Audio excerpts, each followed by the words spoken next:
10-9 തവണ കയറ്റി പോകാനുണ്ട്. രണ്ടുള്ളിയുടെ ഇങ്ങനെ കുത്ത് എല്ലാവരും വെച്ചാൽ മതി. അങ്ങനെ പെട്ടെന്ന് മാറും. പിന്നെ കാണും.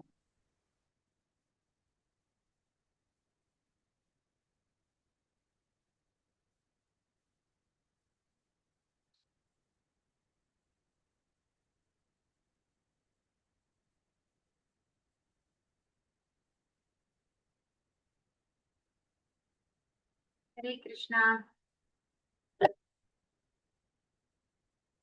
ഓമജ്ഞാനതിമിരന്തസ്യ നാനാഞ്ജനാശലാകയാ ചക്ഷുർമീലിതം യേന തസ്മൈ ശ്രീഗുരവേ നമഃ.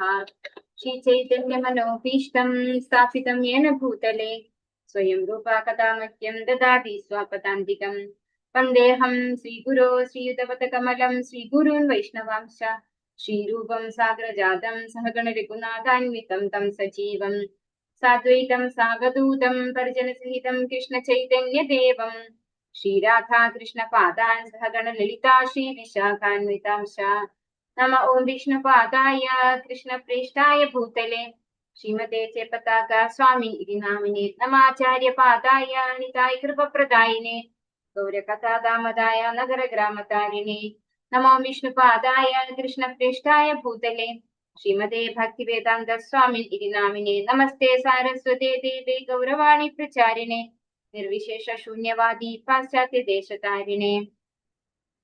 വാഞ്ചാകൽപതരുഭ്യശ്ച കൃപാ സിന്ധുഭ്യവ ച പതിതാനാം പാവനേഭ്യോ വൈഷ്ണവേഭ്യോ നമോ നമഃ. ഹേ കൃഷ്ണ കരുണാ സിന്ധോ ദീനബന്ധോ ജഗത്പദേ ഗോപേശ ഗോപികാ കാന്ത രാധാകാന്ത നമോസ്തുതേ. തപ്ത കാഞ്ചന ഗൗരാംഗി രാധേ വൃന്ദാവനേശ്വരി വൃഷഭാനുസുതേ ദേവി പ്രണമാമി ഹരിപ്രിയേ. जय श्री कृष्ण चैतन्य प्रभु नित्यानंदा श्री अद्वैत गदाधर श्रीवासादि गौर भक्त वृंदा. हरे कृष्णा कृष्ण कृष्ण हरे हरे हरे राम राम राम हरे हरे. हरे कृष्ण. ശ്രീ രാധാ ഗോവിന്ദ് മന്ദിർ ഇസ്കോൺ ബാംഗ്ലൂരിന്റെ ലെവൽ 3 ക്ലാസ്സിലേക്ക് എല്ലാ ഭക്തന്മാർക്കും സ്വാഗതം. ഹരേ കൃഷ്ണ. നമ്മള് ഇന്ന് ഈശോപനിഷത്ത് ഒന്നാമത്തെ മന്ത്രം സ്റ്റാർട്ട് ചെയ്യാണ്. കഴിഞ്ഞ ക്ലാസ്സിൽ ധ്യാന ശ്ലോകം എല്ലാവരും അറിയുന്ന ഒരു ശ്ലോകമാണ്, എല്ലാവരും പഠിക്കേണ്ട ഒരു ശ്ലോകമാണ് ധ്യാന ശ്ലോകം, അതുപോലെ ഒന്നാമത്തെ ശ്ലോകവും. ഇത് 2 ശ്ലോകമാണ് ഇതില് പഠിക്കാനുള്ള ഇമ്പോർട്ടൻറ്റ് ശ്ലോക എന്ന് പറയുന്നത്. അത് ഓം പൂർണ്ണമദ പൂർണ്ണമിദം പൂർണ്ണാത് പൂർണ്ണമുദച്യതേ പൂർണ്ണസ്യ പൂർണ്ണമാദായ പൂർണ്ണമേവ അവശിഷ്യതേ.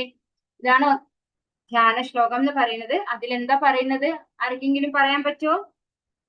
ഹരേ കൃഷ്ണ. എന്താണ് അതിന്റെ അർത്ഥമായിട്ട് പറഞ്ഞു തന്നത്? ഉറങ്ങിയ. ഹരേ കൃഷ്ണ. ഞാൻ ക്ലാസ്സിൽ കയറിയില്ല മാതാജി. ഹരേ കൃഷ്ണ. പൂർണ്ണമാണ്. അതെ. ഹരേ കൃഷ്ണ. ഹരേ കൃഷ്ണ. പറയൂ. പരമദിവ്യോത്തമ പുരുഷൻ സത്യവും പൂർണ്ണവുമാകയാൽ അദ്ദേഹത്തിൽ നിന്ന് ഉത്ഭവിക്കുന്ന എല്ലാ പ്രാതിഭാസിക പ്രപഞ്ചവും അതുപോലെ മറ്റുള്ളവയും പരിപൂർണമാണ്. പിന്നെ പൂർണ്ണതയിൽ നിന്നുണ്ടാകുന്ന എന്തും സ്വയം പൂർണ്ണങ്ങളാണ്. ഭഗവാൻ സമ്പൂർണനാകയാൽ അദ്ദേഹത്തിൽ നിന്നും അനേകം പൂർണ്ണങ്ങൾ ഉത്ഭവിച്ചാലും അവിടുന്ന് പൂർണ്ണനായി തന്നെ അവശേഷിക്കുന്നു. ഹരേ കൃഷ്ണ. ഇത് അതിലുള്ള പരിഭാഷയാണ്. ഇതിന്റെ അർത്ഥം അതെ മാതാജി, ഞാൻ ഇതിൽ നോക്കി വായിച്ചതാ മാതാജി. അതെ, അർത്ഥം മനസ്സിലായിട്ടുണ്ടോ? അത് ഭഗവാൻ പൂർണ്ണനായതുകൊണ്ട് ഭഗവാനിൽ നിന്ന് ഉത്ഭവിക്കുന്ന എല്ലാതും പൂർണ്ണതയിലുള്ളത് തന്നെ ആയിരിക്കും എന്നല്ലേ? അതെ അതെ.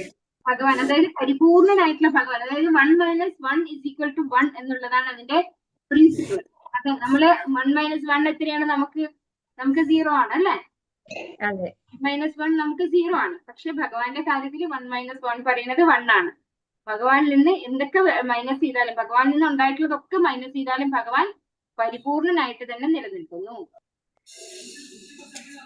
ഈ ഈശോപനിഷത്തില് 5 ഭാഗങ്ങളായിട്ട് ഡിവൈഡ് ചെയ്തിട്ടുണ്ടെന്നാണ് പറയുന്നത്. അതായത് അതില് 18 ശ്ലോകങ്ങൾ മന്ത്രങ്ങളാണ്. മന്ത്രം എന്നാണ് പറയുന്നത്. നമ്മൾ ഇതുവരെ എല്ലാം ശ്ലോകം എന്ന് പറഞ്ഞു. ഈ ഈശോപനിഷത്തില് മന്ത്രം എന്തുകൊണ്ടാണ്? അത് ഉപനിഷത്താണ് അല്ലെ? അപ്പൊ അതിലുള്ളത് മന്ത്രം എന്നാണ് പറയുന്നത്. അതില് ഈ മന്ത്രങ്ങൾക്ക് 18 മന്ത്രങ്ങളാണുള്ളത്. അതിനെ 5 ആയി ഡിവൈഡ് ചെയ്തിരിക്കുകയാണ്. 1 മുതൽ 3 വരെയുള്ള ശ്ലോകങ്ങള്, അതായത് ധ്യാന ശ്ലോകം മുതൽ 3 വരെയുള്ള ശ്ലോകങ്ങള് നമുക്ക് ഭഗവാനുമായിട്ട് നമ്മളെ കണക്ട് ചെയ്യണം, യോജിപ്പിച്ച് ജീവിക്കുക. ഇങ്ങനെയാണ് യോജിച്ച് ഭഗവാനുമായിട്ട് ഈശ്വരനുമായി യോജിച്ച് ജീവിക്കുക എന്നുള്ളതാണ് അതിൽ തരുന്ന ഇൻസ്ട്രക്ഷൻ. പിന്നെ 4 മുതൽ 8 വരെ, അതായത് 4, 5, 6, 7, 8 5 ശ്ലോകങ്ങള് ആത്മീയമായ കാഴ്ചപ്പാടിലൂടെ ഈശ്വരനെ മനസ്സിലാക്കുക. അതായത് ഒരു വിജയം തന്നെ ചെയ്യുക അല്ലെ, ആത്മീയമായ കാഴ്ചപ്പാടിലൂടെ. നമ്മൾ ഇതുവരെ എല്ലാം എങ്ങനെയാ കണ്ടുകൊണ്ടിരുന്നത്? നമ്മൾ ഭൗതികമായ കാഴ്ചപ്പാടിലൂടെയാണ് എല്ലാം കാണുന്നത് അല്ലെ. ഇനി ആത്മീയമായ കാഴ്ചപ്പാടിലൂടെ ഭഗവാനെ മനസ്സിലാക്കാൻ സാധിക്കും ഈ 5 ശ്ലോകങ്ങളിലൂടെ.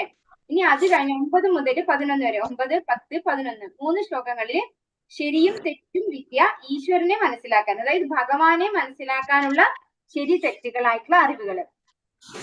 12 മുതൽ 14, 12, 13, 14 3 ശ്ലോകങ്ങൾ ശരിയും തെറ്റും ഉപാസന, നമ്മളൊക്കെ മെഡിറ്റേഷൻ അല്ലെ, ഭഗവാനെ മനസ്സിലാക്കാനുള്ള മെഡിറ്റേഷൻ, ഭഗവാനുമായിട്ട് കണക്ട് ചെയ്യാൻ ഉപാസന. 15, 18 അതായത് 15, 16, 17, 18 4 ശ്ലോകങ്ങള് സ്വയം വെളിപ്പെടുത്താൻ ഈശ്വരനോട് പ്രാർത്ഥിക്കുന്നു. അപ്പൊ നമ്മളെ തന്നെ വെളിപ്പെടുത്തി തരാൻ ഭഗവാനോട് റിക്വസ്റ്റ് ചെയ്യുന്നതാണ് അവസാനത്തെ 4 ശ്ലോകങ്ങൾ. അപ്പൊ നമുക്ക് മന്ത്രം 1ലേക്ക് കടക്കാം. ഈശാവാസ്യമിതം സർവം യത്കിഞ്ച ജഗത്യാം ജഗത് തേന തിക്തേന ഭുഞ്ജീതാമാകൃത കസ്യ സിദ്ധനം. ആദ്യത്തെ മന്ത്രമാണ് ഇത്. എല്ലാവർക്കും പഠിക്കേണ്ട മന്ത്രമാണ്. പറ്റുന്ന പോലെ പഠിക്കാൻ, എളുപ്പമാണ് പഠിക്കാൻ. ഹരേ കൃഷ്ണ. എല്ലാവർക്കും ഒരു പ്രാവശ്യം ചൊല്ലാം. ഈശാവാസ്യമിതം സർവം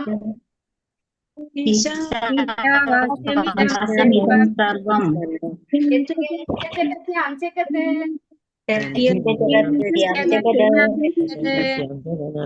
തിക്തേന ഭുഞ്ജീതാ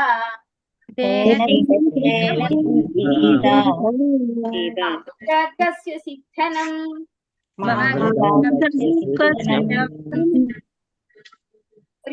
രണ്ടു പ്രാവശ്യം കൂടെ ചൊല്ലാം നമുക്ക്. ഈശാവാസ്യമിതം സർവം യത്കിഞ്ച ജഗത്യാം ജഗത് തേന തിക്തേന ഭുഞ്ജീതാ ആകൃത കസ്യ സിദ്ധനം.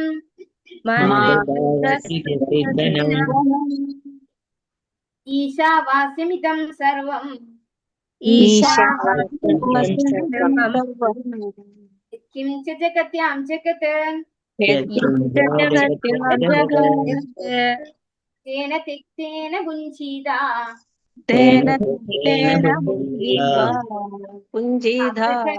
ആകൃത കസ്യ സിദ്ധനം.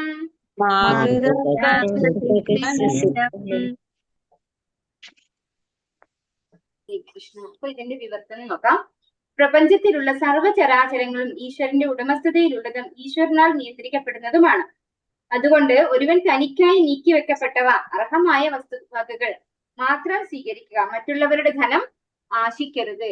ഷംന മാതാജിന്റെ ഞാൻ അല്ല മ്യൂട്ട് ആക്കുമ്പോ മാറിപ്പോയതാണ്. ഹരേ കൃഷ്ണ. അപ്പൊ നമുക്ക് ഈ ശ്ലോകം വെച്ച് തന്നെ നമുക്കിത് പഠിക്കാം. ഈശാവാസ്യം ഇതം സർവം എന്ന് പറഞ്ഞാൽ എന്താണ്? പ്രപഞ്ചത്തിലുള്ള സർവ്വ ചരാചരങ്ങളും ഭഗവാന്റെ ഉടമസ്ഥതയിൽ ഉള്ളതാണ് എന്നാണ്.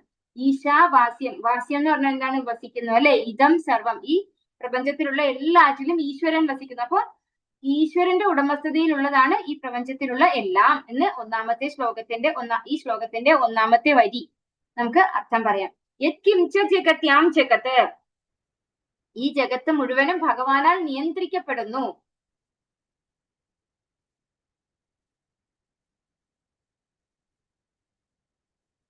തേന തിക്തേന ഭുഞ്ജീത, അതായത് നമുക്ക് എന്താണോ അർഹതപ്പെട്ടത്, അതായത് നമുക്ക് എന്താണോ നമ്മുടെ ഒരു ഒക്യുപേഷണൽ ഡ്യൂട്ടി ഉണ്ടാവും അല്ലെ, എല്ലാവർക്കും ഒരു എന്താ പറയാ വരുമാന മാർഗം ഉണ്ടാവും. അപ്പൊ അതിൽ എന്താണോ നമുക്ക് ലഭിക്കുന്നത് അതുകൊണ്ട് നമ്മള് സന്തുഷ്ടരായിട്ടിരിക്കണം.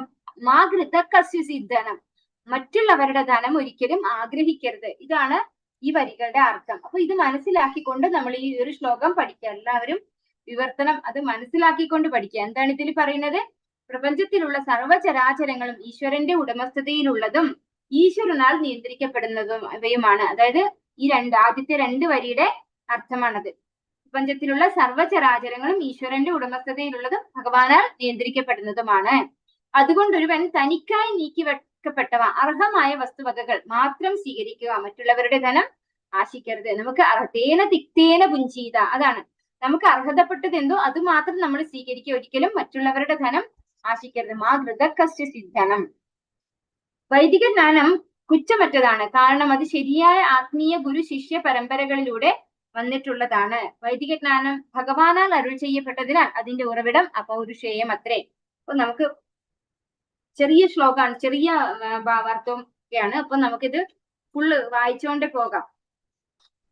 ആർക്കെങ്കിലും വായിക്കണോ പുസ്തകമുള്ളവർക്ക്? ഹരേ കൃഷ്ണ. ഹാൻഡ് റേസ് ചെയ്താ ഞാൻ വായിക്കാൻ വേണമെങ്കിൽ.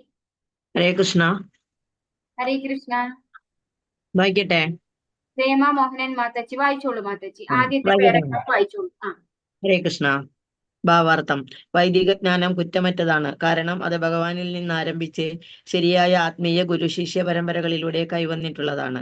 വൈദിക വിജ്ഞാനം ഭഗവാനാൽ അരുളി ചെയ്യപ്പെട്ടതാകയാൽ അതിന്റെ ഉറവിടം അപൗരുഷേയമത്രേ. അതായത് വൈദിക ജ്ഞാനം ഒരു സാധാരണ വ്യക്തിയാൽ നൽകപ്പെട്ടതല്ല. ഭൗതിക ലോകത്തിലെ ജീവസത്തകൾക്ക് 4 ന്യൂനതകളുണ്ട്. അയാൾക്ക് തെറ്റുപറ്റുന്നു, അയാൾ മായയ്ക്ക് വശംവദനാണ്, മറ്റുള്ളവരെ വഞ്ചിക്കാനുള്ള പ്രവണതയുണ്ട്, അയാളുടെ ഇന്ദ്രിയങ്ങൾ അപൂർണങ്ങളാണ്. ഈ 4 ന്യൂനതകളാൽ പരിമിതമാക്കപ്പെടുന്നതുകൊണ്ട് ആ ജീവസത്തയ്ക്ക് പരിപൂർണമായ അറിവ് നൽകാൻ കഴിയുകയില്ല. വേദങ്ങൾ അങ്ങനെ ന്യൂനതയുള്ള വ്യക്തികളാൽ നിർമ്മിക്കപ്പെട്ടവയല്ല. വേദവിജ്ഞാനം തുടക്കത്തിൽ ഭഗവാനാൽ ബ്രഹ്മദേവന്റെ ഹൃദയത്തിൽ നൽകപ്പെട്ടതാണ്. ആദ്യത്തെ ജീവസൃഷ്ടി എന്ന നിലയിൽ ബ്രഹ്മാവ് പ്രസ്തുത അറിവ് സ്വന്തം പുത്രന്മാർക്കും ശിഷ്യന്മാർക്കും പകർന്നു കൊടുത്തു. അവരാകട്ടെ അത് പിൻതലമുറയ്ക്കും കൈമാറി. ഹരേ കൃഷ്ണ. ഹരേ കൃഷ്ണ മാതാജി. അപ്പൊ ഇവിടെ എന്താ പറയുന്നത്? നമ്മള് സാധാരണ മനുഷ്യരെന്ന് പറയുന്നത് 4 വിധം ന്യൂനതകൾ, നമ്മൾ കഴിഞ്ഞ ക്ലാസ്സിൽ ഇത് കണ്ടതാണ് അല്ലെ? 4 വിധം ന്യൂനതകൾ ഉള്ളവരാണ്. അപ്പൊ നമുക്ക് ഒരിക്കലും എന്ത് ചെയ്യാൻ പറ്റില്ല? ശരിയായ ഒരു ജ്ഞാനം ആർക്കും പകർന്നു കൊടുക്കാൻ, നമ്മുടേതായിട്ടുള്ള ഒരു ജ്ഞാനം പകർന്നു കൊടുത്താൽ അതിൽ എന്തുണ്ടാകും? ഈ 4 ന്യൂനതകൾ നമുക്കുള്ളത് കൊണ്ട് തന്നെ ആ ഒരു ഇതിലെ ന്യൂനതകൾ ഉണ്ടാകും. ഇതുകൊണ്ടാണ് നമുക്കറിയാം, നമ്മുടെ ഗവൺമെന്റ് ഒക്കെ ഓരോ തവണ ഓരോ റൂൾ ഉണ്ടാക്കും അല്ലെ? ഓരോ റൂൾ ഉണ്ടാക്കിയാലും ആർക്കും ഇവിടെ പൂർണ്ണ മനസ്സമാധാനോ അല്ലെങ്കിൽ സമാധാനോ ഈ പറയപ്പെടുന്നതായ ഒരു സന്തോഷമോ സമാധാനമോ ഇവിടെ കൊണ്ടുവരാൻ പറ്റാറില്ല. കാരണം എന്തുകൊണ്ടാണ്? അത് ന്യൂനതയുള്ള വ്യക്തികളാൽ ഉണ്ടാക്കപ്പെട്ടിട്ടുള്ള റൂൾസ് ആയതുകൊണ്ടാണ്. പക്ഷേ വൈദിക വിജ്ഞാനം എന്ന് പറയുന്നത് അത് അപൗരുഷേയമാണെന്നാണ് പറയുന്നത്. അത് ഒരു വ്യക്തിയാൽ ഉണ്ടാക്കപ്പെട്ടിട്ടുള്ളതല്ല, മറിച്ച് ഭഗവാൻ അല്ലെ, അപരിമേയനായിട്ടുള്ള, അതായത് അതീന്ദ്രിയനായിട്ടുള്ള ഭഗവാനാൽ തന്നിട്ടുള്ളതാണ്. ഭഗവാൻ തന്നെ പറയുന്നു ഭഗവത്ഗീതയിൽ, വേദൈസ സർവേ രഹമേവ വേദ്യോ വേദാന്ത കൃദ്വേദ വിദേവചാഹം. ഭഗവാനാൽ നിർമ്മിക്കപ്പെട്ടതാണ് വേദം.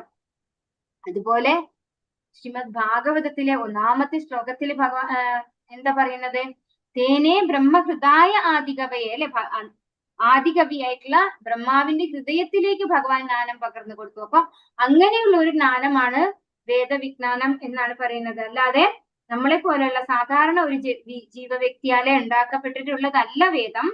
ഭഗവാൻ തന്നെ തന്നിട്ടുള്ളതാണ്. ഈ 4 ന്യൂനതകളും ഏതിനുണ്ടാവില്ല? അപ്പോ ഈ പറയുന്ന വൈദിക സാഹിത്യങ്ങൾക്കൊന്നും തന്നെ ഈ പറയുന്ന ന്യൂനതകൾ ഉണ്ടാവില്ല. കാരണം അത് പരിപൂർണനായിട്ടുള്ള ഭഗവാനാൽ നൽകപ്പെട്ടിട്ടുള്ളതാണ്. അത് ആദ്യമായിട്ട് പറഞ്ഞു കൊടുത്തിരിക്കുന്നത് ഭഗവാൻ തന്നെ നേരിട്ട് ബ്രഹ്മാവിന് പകർന്നു കൊടുക്കുകയും ചെയ്തു. അത് പിന്നീട് ഗുരുശിഷ്യ പരമ്പരയിലൂടെയാണ് നമുക്ക് പകർന്നു കിട്ടുന്നത്. ഇത് ഭൗതിക ലോകത്തിലെ ജീവസത്തകളുടെ 4 തരം ന്യൂനതകളാണ്. അയാൾക്ക് തെറ്റുപറ്റുന്നു, അയാൾ മായയ്ക്ക് വശംവദനാണ്, മറ്റുള്ളവരെ വഞ്ചിക്കാനുള്ള പ്രവണതയുണ്ട്, അയാളുടെ ഇന്ദ്രിയങ്ങൾ അപൂർണങ്ങളാണ്. ഈ 4 ന്യൂനതകളാൽ പരിമിതമാക്കപ്പെടുന്നത് കൊണ്ട് ആ ജീവസത്തയ്ക്ക് പരിപൂർണമായ അറിവ് നൽകാൻ കഴിയുകയില്ല. വേദങ്ങൾ തുടക്കത്തിൽ ഭഗവാനിൽ നിന്ന് ബ്രഹ്മദേവന്റെ ഹൃദയത്തിൽ നൽകപ്പെട്ടതാണ്. ആദ്യത്തെ സൃഷ്ടി എന്ന നിലയിൽ ബ്രഹ്മാവ് പ്രസ്തുത അറിവ് സ്വന്തം പുത്രന്മാർക്കും ശിഷ്യന്മാർക്കും പകർന്നു കൊടുത്തു. അവരാകട്ടെ പിൻതലമുറയ്ക്കും കൈമാറി. അപ്പൊ ബ്രഹ്മാവിൽ നിന്ന് വന്നിട്ടുള്ളതാണ് നമ്മുടെ ഈ ഗുരുശിഷ്യ പരമ്പര അല്ലെ? ബ്രഹ്മ മധ്വ ഗൗഡീയ സമ്പ്രദായം എന്നാണ് ഇവിടെ പറയുന്നത്. അപ്പൊ ബ്രഹ്മാവിൽ നിന്ന് നമ്മൾ തലമുറയായിട്ട് കൈമാറിക്കൊണ്ടിരിക്കുകയാണ് ചെയ്യുന്നത്. ഈശ്വരൻ പരിപൂർണനാകയാൽ അഥവാ അന്യൂനനാകയാൽ അവിടുത്തെ നിയന്ത്രണത്തിന് കീഴിലുള്ള ഭൗതിക പ്രകൃതിയുടെ നിയമങ്ങൾക്ക് വശംവദനാക്കാനുള്ള സാധ്യതയില്ല. അടുത്ത 2 പാരഗ്രാഫ് ആരാ വായിക്കുന്നേ? വേറെ ആരെങ്കിലും വായിക്കുന്നോ? ഹരേ കൃഷ്ണ. പുസ്തകമുള്ള ആർക്കും വായിക്കാം. വായിക്കാം മാതാജി വായിച്ചോളൂ. നെക്സ്റ്റ് 2 പാരഗ്രാഫ് വായിച്ചു. ഈശ്വരൻ പരിപൂർണനാകയാൽ അവിടുത്തെ നിയന്ത്രണത്തിൽ കീഴിലുള്ള ഭൗതിക പ്രകൃതിയുടെ നിയമങ്ങൾക്ക് വശംവദനാകാനുള്ള സാധ്യതയില്ല. ജീവനുള്ളതും ഇല്ലാത്തതുമായ സർവ്വവും പ്രകൃതി നിയമങ്ങളാലും അന്തിമമായി ഈശ്വര ഭക്തിയാലും നിയന്ത്രിതമാണ്. ഈ ഈശോപനിഷത്ത് യജുർവേദത്തിന്റെ ഭാഗമാണ്. തൽഫലമായി പ്രപഞ്ചത്തിൽ നിലനിൽക്കുന്ന സകല വസ്തുക്കളുടെയും ഉടമസ്ഥതയെ സംബന്ധിച്ച വിവരങ്ങൾ ഉൾക്കൊള്ളുന്നു. പരാപ്രകൃതിയെയും അപരാപ്രകൃതിയെയും പറ്റി ചർച്ച ചെയ്യപ്പെടുന്ന ശ്രീമദ് ഭഗവത്ഗീതയുടെ 7-ാം അധ്യായം 4-5 ശ്ലോകങ്ങളിൽ വസ്തുത സ്ഥിരീകരിച്ചിട്ടുണ്ട്. ഭൗതിക മൂലങ്ങളായ ഭൂമി, അഗ്നി, ജലം, വായു, ആകാശം, മനസ്സ്, ബുദ്ധി, അഹങ്കാരം എന്നിവയെല്ലാം ഭഗവാന്റെ അധമ ശക്തി അഥവാ ഭൗതിക ശക്തി അല്ലെങ്കിൽ അപരാപ്രകൃതി ആണ്. എന്നാൽ ജീവസത്തകൾ ഉത്കൃഷ്ട ശക്തി അഥവാ പരാപ്രകൃതിയാണ്. ഈ രണ്ട് ശക്തികളും ഭഗവാനിൽ നിന്ന് ഉത്ഭുതമാകുന്നു. പരാപ്രകൃതിയുടേതോ അപരാപ്രകൃതിയുടേതോ അല്ലാത്തതായി പ്രപഞ്ചത്തിൽ യാതൊന്നുമില്ല. ആകയാൽ സർവ്വതിന്റെയും ഉടമസ്ഥൻ ഭഗവാനാണ്. ഹരേ കൃഷ്ണ. ഹരേ കൃഷ്ണ. അപ്പോ ഇവിടെ എന്താ പറയുന്നത്? ഭഗവാൻ ഭൗതിക പ്രകൃതിക്ക് അധീനമല്ല. ഭഗവാൻ ആരാണ്? ഭൗതിക പ്രകൃതിയുടെ കൺട്രോളർ ആണ്, അല്ലെ? ഭൗതിക പ്രകൃതി ഒരിക്കലും ഭഗവാനെ ബാധിക്കുന്നതല്ല. അതുകൊണ്ട് തന്നെ ഭഗവാൻ ഈ പ്രകൃതി നിയമങ്ങളൊന്നും ബാധിക്കുന്നില്ല. ഈശ്വരൻ എന്താണ് ഇവിടെ പറയുന്നത്? സർവ പ്രകൃതി നിയമങ്ങളാലും അന്തിമമായി ഈശ്വര ശക്തിയാലും നിയന്ത്രിതമാണ്. ഈ ഈശോപനിഷത്ത് യജുർവേദത്തിന്റെ ഭാഗമാണ്. തൽഫലമായി പ്രപഞ്ചത്തിൽ നിലനിൽക്കുന്ന സകല വസ്തുക്കളുടെയും ഉടമസ്ഥതയെ സംബന്ധിച്ച വിവരങ്ങൾ ഉൾക്കൊള്ളുന്നു. ഇത് യജുർവേദത്തിൽ നിന്ന് വന്നില്ല. യജുർവേദത്തിന്റെ ഭാഗമാണ് ഈശോപനിഷത്ത് എന്ന് പറയുന്നു. അപ്പൊ അതുകൊണ്ട് തന്നെ ഈ ഒരു ശാസ്ത്രം പറഞ്ഞു തരുന്നത് പ്രപഞ്ചത്തിൽ നിലനിൽക്കുന്ന സകല വസ്തുതകളുടെയും ഉടമസ്ഥതയെ സംബന്ധിച്ച് വിവരങ്ങൾ ഉൾക്കൊള്ളുന്നു. അതായത് എല്ലാം ഭഗവാന്റെ ഉടമസ്ഥതയിലാണ് എന്നുള്ളതാണ് ഇവിടെ ഈ ഒരു ശ്ലോകത്തിൽ, ഈ ഒരു ഈശോപനിഷത്തിലൂടെ നമ്മൾ പഠിക്കുന്നത് എന്ന് പറയുന്നു. ഇനി 7-ാമത്തെ അധ്യായത്തിൽ 4-5 ശ്ലോകങ്ങൾ ആർക്കെങ്കിലും അറിയോ? ഭൂമിരാപോ നലോ വായു ഖം മനോ ബുദ്ധിരേവ ച അഹങ്കാരമിതീയം മേ ഭിന്നാ പ്രകൃതിരഷ്ടതാം അപരേയമിതസ്ത്വന്യാം പ്രകൃതിം വിദ്ധി മേ പരാം ജീവഭൂതാ മഹാഭാഗോ യേതം ധാര്യതേ ജഗത്. ഇപ്പോ ഈ 2 ശ്ലോകങ്ങളിലൂടെ എന്താ പറയുന്നത്? ഒന്ന് പരാപ്രകൃതിയെ പറ്റിയും മറ്റൊന്ന് അപരാപ്രകൃതി, അതായത് ഭഗവാന്റെ ബഹിരംഗ ശക്തിയും തടസ്ഥ ശക്തിയും. ഈ 2 കുറിച്ചാണ് ഈ 2 ശ്ലോകങ്ങൾ പറയുന്നത്. ആദ്യത്തെ ശ്ലോകം ബഹിരംഗ ശക്തി ആയിട്ടുള്ള ഈ ഭൗതിക പ്രകൃതിയെ പറ്റി, അല്ലെ? ഭൂമി രാപോ നലോ വായു ഖം മനോ ബുദ്ധി രേവച അഹങ്കാരമിതീയമേ ഭിന്നാ പ്രകൃതി അഷ്ടമ പ്രകൃതിയെ പറ്റി, ഈ ഭൗതിക പ്രകൃതിയിലുള്ള 8 പ്രകൃതിയെ പറ്റിയാണ് ആദ്യത്തെ ശ്ലോകം അത് പറയുന്നത്. അത് ബഹിരംഗ ശക്തിയാണ്. ഇനി ജീവഭൂത മഹാഭാവം, അല്ലെ? അപരേയമിതസ്ത്വന്യ എന്ന് പറഞ്ഞത് എന്താണ്? അപരാശക്തി അല്ലെങ്കിൽ തടസ്ഥ ശക്തിയായിട്ടുള്ള ജീവഭൂതങ്ങളെ പറ്റിയാണ് ഈ 2 ശ്ലോകങ്ങൾ പറയുന്നത്. ഇവിടെ എന്താ പറയുന്നത്? പ്രകൃതിയെയും അപരാപ്രകൃതിയെയും പറ്റി ചർച്ച ചെയ്യപ്പെടുന്ന ശ്രീമദ് ഭഗവത്ഗീതയുടെ 7-ാം അധ്യായത്തിൽ ഈ വസ്തുത വിശദീകരിച്ചിട്ടുണ്ട്. ഭൗതിക മൂലങ്ങളായ ഭൂമി, അഗ്നി, വായു, ജലം, ആകാശം, മനസ്സ്, ബുദ്ധി, മിഥ്യഹങ്കാരം ഇവയെല്ലാം ഭഗവാന്റെ അധമശക്തി അഥവാ ഭൗതിക പ്രകൃതി ആണ്. ഈ 2 ശക്തികളും ഭഗവാനിൽ നിന്ന് ഉദ്ഭൂതമാകുന്നു. പരാപ്രകൃതിയോ അപരാപ്രകൃതിയുടേതോ അല്ലാത്തതായ യാതൊന്നും ഇവിടെ ഇല്ല എന്ന് പറയുന്നത്. അപ്പൊ ഈ ഭൗതിക പ്രകൃതിയിലുള്ളതെല്ലാം ഈ 2 എണ്ണത്തിൽ ഉൾപ്പെട്ടിട്ടുള്ളതാണ്. ഒന്ന് ബഹിരംഗ ശക്തി, മറ്റൊന്ന് തടസ്ഥ ശക്തി. ഇങ്ങനെ ഈ 2 എണ്ണത്തിൽ ഉൾപ്പെട്ടിട്ടുള്ളതാണ്. ഇത് രണ്ടും ആരിൽ നിന്ന് വന്നിട്ടുള്ളതാണ്? ഭഗവാനിൽ നിന്ന് തന്നെ വന്നിട്ടുള്ളതാണ്. ഈശ്വരൻ പരിപൂർണനാകിയാൽ അഥവാ അന്യൂനനാകിയാൽ അവിടുത്തെ നിയന്ത്രണത്തിന് കീഴിലുള്ള ഭൗതിക പ്രകൃതിയുടെ നിയമങ്ങൾക്ക് വശംവദനാകുന്നില്ല. ജീവൻ ഉള്ളതും ജീവൻ ഇല്ലാത്തതുമായ സർവവും പ്രകൃതി നിയമങ്ങളാലും അന്തിമമായി ഈശ്വര ശക്തിയാലും നിയന്ത്രിതമാണ്. ഈശോപനിഷത്ത് യജുർവേദത്തിന്റെ ഭാഗമാണ്. തൽഫലമായി പ്രപഞ്ചത്തിൽ നിലനിൽക്കുന്ന സകല വസ്തുക്കളുടെയും ഉടമസ്ഥതയെ സംബന്ധിച്ച വിവരങ്ങൾ ഉൾക്കൊള്ളുന്നു.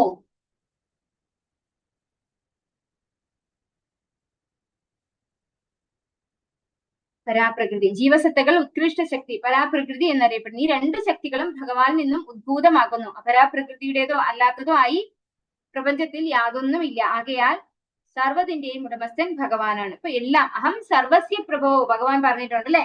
എല്ലാം ഭഗവാനിൽ നിന്ന് വന്നിട്ടുള്ളതായതുകൊണ്ട് തന്നെ എല്ലാത്തിന്റെയും ഉടമസ്ഥതയും ഭഗവാനാണ്. പരമോന്നത സത്ത, നിരപേക്ഷ സത്ത, നിരപേക്ഷ വ്യക്തിഭാവമായ ദൈവതം ഒരു പരിപൂർണ വ്യക്തിയാണ്. ഹരേ കൃഷ്ണ. രാധാമാതാജി അല്ലേ നേരത്തെ വായിക്കാൻ പറഞ്ഞത്? ഹരേ കൃഷ്ണ. മാതാജി വായിച്ചോളൂ 2 പാരഗ്രാഫ്, അടുത്ത 2 പാരഗ്രാഫ് വായിച്ചോളൂ. ഹരേ കൃഷ്ണ.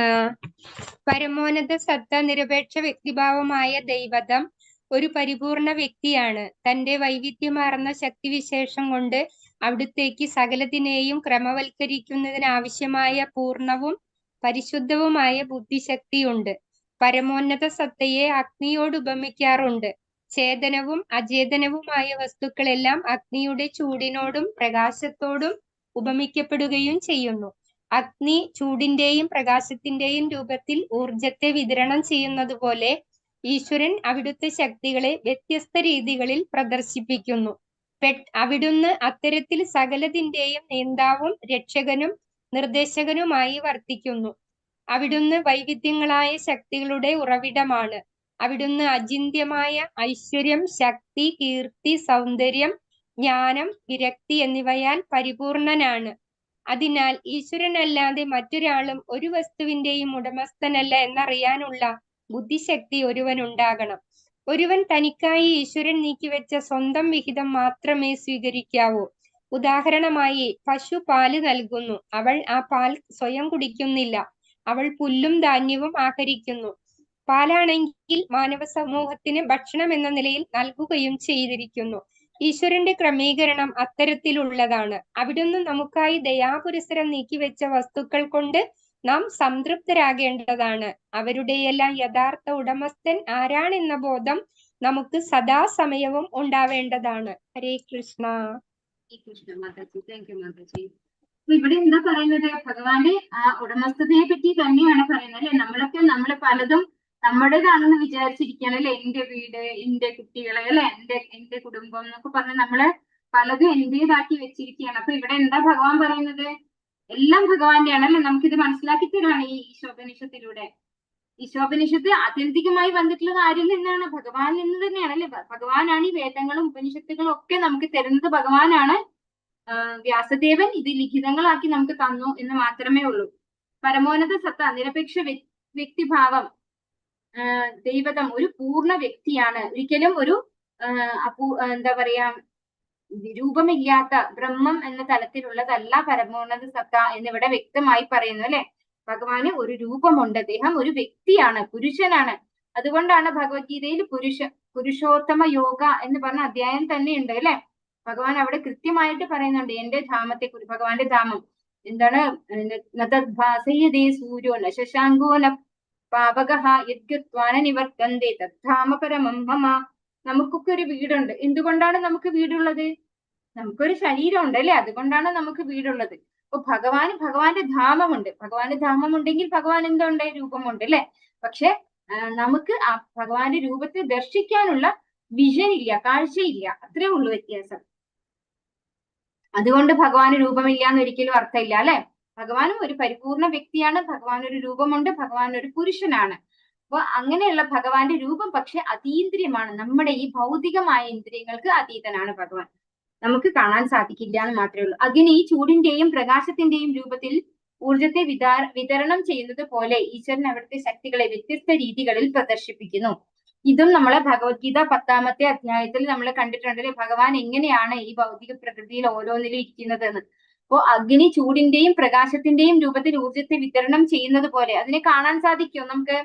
ഇല്ല. പക്ഷെ എക്സ്പീരിയൻസ് ചെയ്യാം അല്ലെ. ഒരു തീ കത്തിച്ചാല് അതിന്റെ ചൂടും പ്രകാശവും നമുക്ക് അനുഭവിച്ചറിയാൻ സാധിക്കും. പക്ഷെ എന്താ പറയാ, അഗ്നിദേവനായിട്ടോ അങ്ങനെയൊന്നും നമുക്ക് കാണാൻ സാധിക്കില്ല അല്ലെ. പക്ഷെ അനുഭവത്തിൽ അറിയാൻ പറ്റും. നമുക്ക് അതിന്റെ മുകളിൽ ഒരു കുറച്ച് വെള്ളം വെച്ച് കഴിഞ്ഞാൽ അത് തിളയ്ക്കുന്നത് നമുക്ക് കാണാം. നമ്മുടെ കൈ അവിടെ വെച്ച് കഴിഞ്ഞാൽ പൊള്ളുന്നത് അറിയാൻ പറ്റും അല്ലെ. പ്രകാശം നമുക്ക് കാണാൻ പറ്റും. അഗ്നി കത്തുമ്പോ ആ ഒരു വെളിച്ചം നമുക്ക് കാണാൻ പറ്റും. അങ്ങനെ അതിന് ഊർജത്തെയും വിതരണം ചെയ്യുന്നു. അതുപോലെയാണ് ഭഗവാന്റെ വ്യത്യസ്ത രീതികളിലെ ശക്തികളെ നമുക്ക് പ്രദർശിപ്പിച്ചു തരുന്നത് എന്ന്. ഭഗവാന്റെ ശക്തികളെയാണ് നമുക്ക് പ്രദർശിപ്പിച്ചു തരുന്നത്. ഭഗവാനെ അല്ല നമുക്ക് കാണാൻ സാധിക്കുന്നത്. പക്ഷെ ഭഗവാനെ കാണാൻ സാധിക്കാത്തത് കൊണ്ട് മാത്രം ഭഗവാന് രൂപമില്ല എന്ന് പറയുന്നത് മായാവാദികളാണ്. അവിടുന്ന് അചിന്ത്യമായ ഐശ്വര്യം, കീർത്തി, ശക്തി, സൗന്ദര്യം, ജ്ഞാനം, വിരക്തി എന്നിവയാൽ പരിപൂർണനാണ്. ഇപ്പൊ ഈ പറയുന്ന 6 ഐശ്വര്യങ്ങള് ഭഗവാന് മാത്രം ഉള്ളതാണ് പരിപൂർണമായിട്ട്. നമുക്ക് കാണാൻ പറ്റും ഈ ലോകത്തിൽ കുറച്ചു പേർക്ക് എന്താണ് ഐശ്വര്യം ഉള്ളതായിട്ട് കാണാം. കുറച്ചു പേർക്ക് കീർത്തി അല്ലെ, ഭയങ്കര ഫെയിം. നമുക്കറിയാം സിനിമാ നടന്മാരൊക്കെ ഭയങ്കര ഫേമസ് ആണ്, അവർക്കൊക്കെ കീർത്തിയുണ്ട്. കുറച്ചു പേർക്ക് അങ്ങനെ കീർത്തി കിട്ടിയിട്ടുണ്ട്. പക്ഷെ എല്ലാം ചേർന്ന് എല്ലാവർക്കും കിട്ടിയിട്ടില്ല ഉണ്ടോ. ശക്തി, സൗന്ദര്യം, ജ്ഞാനം, വിരക്തി ഇങ്ങനെ എല്ലാം തികഞ്ഞിട്ടുള്ള ആളാരാണ്? ഭഗവാൻ മാത്രമാണ്. അല്ലാതെ ഈ ഭൗതിക ലോകത്തുള്ള വ്യക്തികൾക്കൊക്കെ എന്താണ് ഒന്നും ഉണ്ടാകും, പക്ഷെ ബാക്കി കുറെ ന്യൂനതകളും ഉണ്ടാകും അല്ലെ. ആ ഉള്ള ഒരെണ്ണം വെച്ച് അവരെ എക്സ്പോസ് ചെയ്യാണ് ചെയ്യുന്നത്.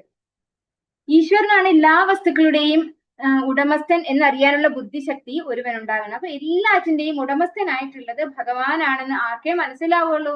ഭഗവാനെ മനസ്സിലാക്കാൻ ശ്രമിക്കുന്നവർക്ക് മാത്രമേ മനസ്സിലാവുള്ളൂ. അല്ലാത്തവർ എന്താ വിചാരിക്കുക? ഇപ്പൊ നമ്മൾ തന്നെ വിചാരിക്കും നമുക്കൊരു കുറവുകളും ഇല്ല അല്ലെ, നമുക്ക് ഒരു അംഗവൈകല്യം ഇല്ല, കണ്ണിന് കാഴ്ചയുണ്ട്, തലയിലൊക്കെ മുടിയുണ്ട് അല്ലെ, എന്താ പറയാ, ഒരു കുഴപ്പമില്ല, ബുദ്ധിയുണ്ട്, സംസാരിക്കാനുള്ള കഴിവുണ്ട്, വായിച്ചാൽ മനസ്സിലാക്കാനുള്ള ബുദ്ധി. ഇതൊക്കെ ആര് തന്നു? ഇതൊക്കെ നമുക്ക് നമ്മുടെ അച്ഛനമ്മമാർക്ക് നമുക്ക് തരാൻ പറ്റുന്നതാണെങ്കിൽ നമുക്ക് അവർക്ക് മാക്സിമം അവർക്ക് കൊടുക്കാൻ പറ്റും, അവരവരുടെ മക്കൾക്ക് അല്ലെ. ആരും ഇവിടെ ബുദ്ധി ഇല്ലാത്തവരായിട്ട് ഉണ്ടാവില്ല, ആരും ഇവിടെ കാഴ്ചയില്ലാത്തവരുണ്ടാവില്ല, ആരും കേൾവി ശക്തി ഇല്ലാത്തവരോ സംസാരിക്കാൻ കഴിയാത്തവരോ ആയിട്ടുണ്ടാവില്ല, ആരും വികലാംഗരായിട്ടുണ്ടാവില്ല. ഇതൊക്കെ അച്ഛനും അമ്മയാണ് കൊടുക്കുന്നെങ്കിൽ എല്ലാ അച്ഛനും അമ്മയ്ക്കും തന്റെ മക്കള് ഏറ്റവും പെർഫെക്റ്റ് ആവണം, എല്ലാവരും മറ്റുള്ളവരുടെ കുട്ടികളെക്കാളും ബെസ്റ്റ് ആവണം എന്ന് ആഗ്രഹിക്കുന്നവരാണ്. അപ്പൊ അച്ഛനമ്മമാർക്ക് തരാൻ പറ്റില്ല. സ്വയം എടുത്തിട്ട് വരുന്നതാണെങ്കിൽ നമുക്കും എടുക്കാം, മാക്സിമം എടുത്തിട്ട് വരാം. പക്ഷെ അതുമല്ല, അതുകൊണ്ടാണല്ലോ നമ്മൾ എല്ലാവരും ഡിഫറെന്റ് ആയി പോണത്. അപ്പൊ ഇത് ആരോ ഒരാൾ തരുന്നതാണ്. അപ്പൊ ഇതിന്റെ ഒക്കെ ഉടമസ്ഥൻ ആരാണ്? ഭഗവാനാണ്. നമുക്ക് കുറച്ചെന്തോ തന്നിട്ട് നമ്മളെ ഇങ്ങോട്ട് വിട്ടു അല്ലെ, നമുക്ക് അർഹതയുള്ളത് തന്ന് നമ്മളെ ഇങ്ങോട്ട് വിട്ടിരിക്കുകയാണ് ഭഗവാൻ എന്ന് നമ്മൾ മനസ്സിലാക്കണം. അതുകൊണ്ട് എല്ലാറ്റിന്റെയും ഉടമസ്ഥൻ ഭഗവാനാണെന്നുള്ള തിരിച്ചറിവ് നമുക്കുണ്ടാവണം. ഒരുവൻ തനിക്കായി ഈശ്വരൻ നീക്കിവെച്ച സ്വന്തം വിഹിതം മാത്രമേ സ്വീകരിക്കാവൂ. അപ്പോ നമ്മൾ മനസ്സിലാക്കേണ്ടത് ഭഗവാൻ നമ്മളെ ഇങ്ങനെ ഓരോ പരിമിതമായ ബുദ്ധി, പരിമിതമായ കഴിവ്, അതുപോലെ പരിമിതമായ കാഴ്ച, എല്ലാം നമുക്ക് എന്താണ് ഒരു റേഷൻ കിട്ടുന്ന പോലെയാണ് കിട്ടിയിട്ടുള്ളത് അല്ലെ. അത് നമുക്ക് അർഹതമായ ഒരു വിഹിതമാണ് നമുക്ക് കിട്ടിയിട്ടുള്ളത്. അപ്പൊ അത് മാത്രമേ നമ്മൾ ആഗ്രഹിക്കാവൂ. അല്ലാണ്ട് മറ്റുള്ളവർക്ക് അവർക്ക് വലിയ കാറുണ്ട്, എനിക്ക് അതിലും വലിയ കാറ് വാങ്ങിക്കണം, അല്ലെങ്കിൽ ആ വീട് 2 നിലയാണ് എനിക്ക് 3 നില എടുക്കണം എന്നൊന്നും ചിന്തിക്കേണ്ട ആവശ്യമില്ല അല്ലെ. നമുക്ക് എന്താണോ ഭഗവാൻ തന്നിട്ടുള്ളത് അതിൽ നമ്മൾ സന്തോഷത്തോടു കൂടി ജീവിക്കാൻ ശ്രമിക്കണം. ഈശ്വരൻ നമുക്കായി ദയാപുരസരം നീക്കിവെച്ച വസ്തുക്കൾ കൊണ്ട് നാം സംതൃപ്തരാകേണ്ടതാണ്. ഉദാഹരണത്തിന് ഒരു വീട്, മണ്ണ്, മരം. ഈ അടുത്ത 2 പാരഗ്രാഫ് വേറെ ആരെങ്കിലും വായിക്കോ? ഹരേ കൃഷ്ണ. ആരുടെ കയ്യിലൊക്കെ ബുക്കുള്ളതെന്ന് എനിക്ക് അറിയില്ല, അതുകൊണ്ടാണ് ഞാൻ പേരെടുത്ത് വിളിക്കാത്തെ. ഹരേ കൃഷ്ണ മാതാജി. ആദിജി വായിച്ചോളൂ. ഉദാഹരണത്തിന് ഒരു വീട് മണ്ണ്, മരം, ഇരുമ്പ്, സിമന്റ് തുടങ്ങി മറ്റു പല വസ്തുക്കളും ചേർത്ത് നിർമ്മിക്കുന്നതാണ്. ശ്രീ ഈശ്വരോപനിഷത്തിന്റെ രീതിയിൽ ചിന്തിക്കുമ്പോൾ ഇത്തരത്തിൽ ഒരു പദാർത്ഥവും നമുക്ക് സ്വയം നിർമ്മിക്കാൻ സാധ്യമല്ലെന്ന് ഹരേ കൃഷ്ണ മാതാജി. പറയൂ മാതാജി. കുറച്ച് ലൗഡായിട്ട് വായിക്കോ? ഉദാഹരണത്തിന് ഒരു വീട് മണ്ണ്, മരം, ഇരുമ്പ്, സിമന്റ് തുടങ്ങി മറ്റു പല വസ്തുക്കളും ചേർത്ത് നിർമ്മിക്കുന്നതാണ്. ശ്രീ ഈശോപനിഷത്തിന്റെ രീതിയിൽ ചിന്തിക്കുമ്പോൾ ഇത്തരത്തിൽ ഒരു പദാർത്ഥവും നമുക്ക് സ്വയം നിർമ്മിക്കാൻ സാധ്യമല്ലെന്ന് അറിയാൻ കഴിയും. നമുക്ക് അവയൊക്കെ സ്വന്തം പരിശ്രമത്തിലൂടെ സംഘടിപ്പിച്ച് ആവശ്യമായ രൂപത്തിലേക്ക് മാറ്റി തീർക്കാൻ മാത്രമേ കഴിയൂ. കഠിനാധ്വാനം വഴി രൂപവൽക്കരണം നടത്തിയ ഒരു തൊഴിലാളിക്ക് അതുകൊണ്ട് മാത്രം ഒരു വസ്തുവിന്റെ ഉടമസ്ഥത അവകാശപ്പെടാൻ വയ്യ. ആധുനിക സമൂഹത്തിൽ കമ്മ്യൂണിസ്റ്റുകളും ക്യാപിറ്റലിസ്റ്റുകളും തമ്മിൽ ഒരു വലിയ തർക്കം തുടർന്നുകൊണ്ടിരിക്കുന്നു. ഇതിലൊരു അഖിലോക വ്യാപ്തി കൈവന്നിരിക്കുകയാണ്. അതിനാൽ തന്നെ ലോകം ഒരു അപകടത്തിൽ പെട്ടിരിക്കുന്നു. മനുഷ്യൻ മനുഷ്യനെ ശത്രുവായി കാണുകയും പൂച്ചയെയും പട്ടികളെയും പോലെ മുരളുകയും ചെയ്യുന്നു. പട്ടികൾക്കും പൂച്ചകൾക്കും ഉപദേശം നൽകാൻ ഈശ്വരോപനിഷത്തിന് സാധ്യമല്ല. എന്നാൽ ആചാര്യന്മാരിലൂടെ മനുഷ്യവർഗത്തിന് ഈശ്വര സന്ദേശം നൽകാൻ അതിന് കഴിയും. വൈദിക സന്ദേശം ഉൾക്കൊള്ളുകയും ഭൗതിക വസ്തുക്കൾക്ക് വേണ്ടി കലഹിക്കാതിരിക്കുകയും വേണം. ഈശ്വര കൃപയാൽ യാതൊരു സൗകര്യങ്ങൾ ലഭ്യമായിട്ടുണ്ടോ അവയാൽ തന്നെ സന്തുഷ്ടരാകേണ്ടതാണ്. ഈശ്വരന്റെ മാത്രം വസ്തുക്കളായ പ്രകൃതി വിഭവങ്ങളെപ്പറ്റി കമ്മ്യൂണിസ്റ്റുകാരോ മുതലാളിമാരോ മറ്റേതു പാർട്ടിയോ ഉടമസ്ഥാവകാശം ഉന്നയിക്കുന്നിടത്തോളം കാലം സമാധാനം കൈവരികയില്ല. രാഷ്ട്രീയ ഉപജാപങ്ങളിലൂടെ മാത്രം മുതലാളി വർഗത്തിന് കമ്മ്യൂണിസ്റ്റുകാരെ അമർത്തുവാനും കമ്മ്യൂണിസ്റ്റുകൾക്ക് നഷ്ടപ്പെട്ട അപ്പത്തിനു വേണ്ടി മുതലാളി വർഗത്തോട് ഏറ്റുമുട്ടി വിജയം വരിക്കാനോ സാധ്യമല്ലെന്ന് തീർച്ച. പരമദിവ്യോത്തമ പുരുഷന്റെ ഉടമസ്ഥാവകാശം അംഗീകരിക്കാത്ത പക്ഷം തങ്ങളുടേതെന്ന് അവകാശപ്പെടുന്നവയെല്ലാം അവർ കവർന്നെടുത്തവയാണ്. തൽഫലമായി പ്രകൃതി നിയമത്താലുള്ള ശിക്ഷയ്ക്ക് അവർ വിധേയരായിത്തീരുന്നു. കമ്മ്യൂണിസ്റ്റ് ഭരണാധികാരികളും മുതലാളിത്ത ഭരണാധികാരികളും ആറ്റം ബോംബുകൾ കൈവശം വയ്ക്കുന്നു. പരമപുരുഷന്റെ ഉടമാവകാശം അംഗീകരിക്കാത്ത പക്ഷം ഈ അണുബോംബ് തന്നെ രണ്ടു പക്ഷത്തിന്റെയും നാശം വരുത്തും. അങ്ങനെ സ്വന്തം രക്ഷയെ ലക്ഷ്യമാക്കിയും ലോകസമാധാനത്തെ ലക്ഷ്യമാക്കിയും ഇരുവിഭാഗവും ഈശ്വരോപനിഷത്തിന്റെ നിർദ്ദേശങ്ങൾ അനുവർത്തിക്കേണ്ടതുണ്ട്. ഹരേ കൃഷ്ണ മാതാജി. കൃഷ്ണ ഹരേ കൃഷ്ണ. അവിടെ എന്താ പറയുന്നത്, നമ്മള് വീടൊക്കെ വെക്കും അല്ലെ, നമ്മള് വീട് എങ്ങനെ വെക്കുക, നമ്മൾ കാശ് കൊടുത്ത് കുറെ പിന്നെ കല്ലും മരവും ഇരുമ്പും അല്ലെ, പിന്നെ അതിനാവശ്യമുള്ള മണ്ണ്, സിമന്റ്, പൂഴി, ഇതൊക്കെ നമ്മൾ കൊണ്ടുവരും അല്ലെ. ഇതൊക്കെ എവിടെ നിന്നാണ് കിട്ടുന്നത്? ഇതൊക്കെ ഭഗവാന്റെ സൃഷ്ടിയാണ്, ഭഗവാന്റേതാണ് അല്ലെ. നമ്മള് കാശ് കൊടുത്ത് കൊണ്ടുവരുമ്പോ നമ്മൾ വിചാരിക്കുന്നു നമ്മുടേതാണെന്ന് നമ്മൾ വിചാരിച്ചുകൊണ്ടാണ് നമ്മൾ കൺസ്ട്രക്ഷൻ ചെയ്യുന്നത് അല്ലെ. പക്ഷെ ഈ കാശ് നമുക്ക് എവിടെ നിന്നാണ് ഉണ്ടാകുന്നത്? നമ്മൾ അധ്വാനിച്ചുണ്ടാക്കുന്ന കാശ് എന്റെ കാശാണെന്ന് പറയും അല്ലെ. ഈ അധ്വാനിക്കാനുള്ള ബുദ്ധി ഭഗവാൻ തന്നു, എല്ലാ ശക്തി, ആരോഗ്യം ഒക്കെ നമുക്ക് ഭഗവാൻ തന്നു. അത് പോരാണ്ട് ഈ ഭൗതിക പ്രകൃതിയിൽ ഈ മെറ്റീരിയൽസും ഭഗവാൻ തന്നു അല്ലെ.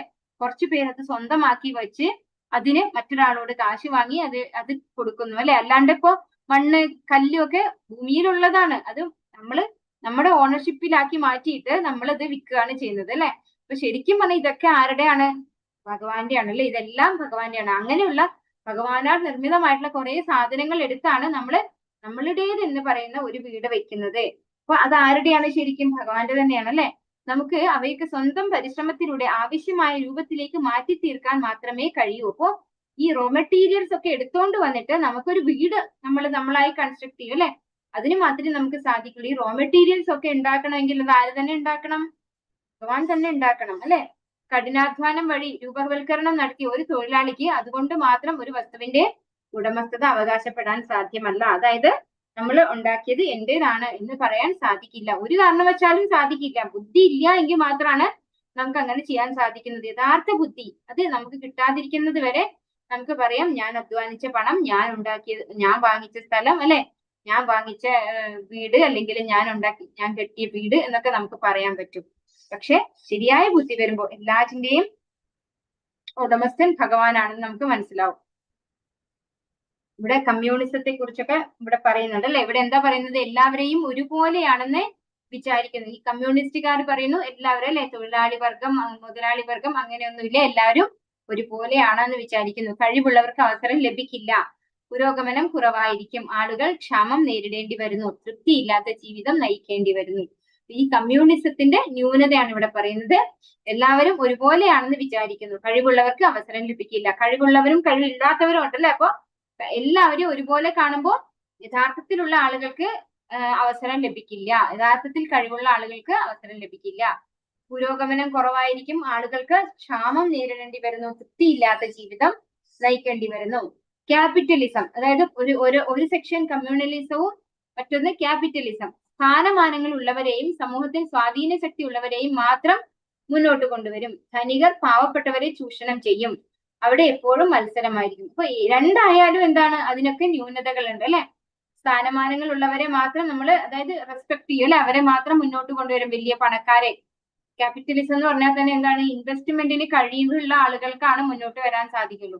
കയ്യിൽ കാശില്ലെങ്കിൽ അവർക്ക് എന്താണ്? ഒന്നും ചെയ്യാൻ പറ്റില്ല അല്ലെ. എന്തൊക്കെ കഴിവുണ്ടെങ്കിലും അവര് പുറകിൽ നിൽക്കേണ്ടി വരും. പക്ഷെ ക്യാപിറ്റലിസത്തിൽ അതാണ് ഒരു ന്യൂനത. അതുപോലെ ധനികർ പാവപ്പെട്ടവരെ ചൂഷണം ചെയ്യും. അപ്പൊ പാവപ്പെട്ടവർ എത്ര കഴിവുണ്ടായിട്ടും കാര്യമില്ല, അവരെ ഇവരുടെ കീഴിൽ പണിയെടുക്കാനേ സാധിക്കുള്ളൂ. അവിടെ ഒരു മത്സര ബുദ്ധി ഉണ്ടായിരിക്കും എന്നാണ് പറയുന്നത്. ഇനി വർണ്ണാശ്രമ വ്യവസ്ഥയിൽ എല്ലാവരെയും ഭഗവാന്റെ അംശമായി കരുതുന്നു. ചാതുർവർണ്ണ്യം നമുക്ക് അറിയാം അല്ലെ. ചാതുർവർണ്ണ്യം മയാ സൃഷ്ടം ഗുണകർമ്മ വിഭാഗശഃ. അതായത് ഓരോരുത്തരും ഏത് ഗുണത്തിലാണോ അതിനനുസരിച്ചാണ് വർണ്ണാശ്രമ ധർമ്മം കൊണ്ടുവന്നിരിക്കുന്നത്. അതില് എല്ലാവരും ഭഗവാന്റെ അംശമായിട്ട് കരുതുന്നു എന്നാണ് ഇവിടെ പറയുന്നത്. ഒരു ട്രീ ആണ്.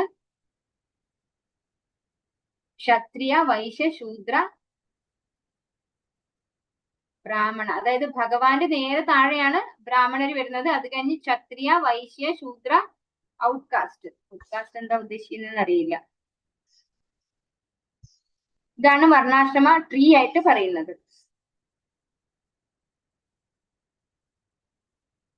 ഹരേ കൃഷ്ണ. അടുത്ത പാരഗ്രാഫ് വായിക്കാൻ ആരെങ്കിലും ഉണ്ടോ?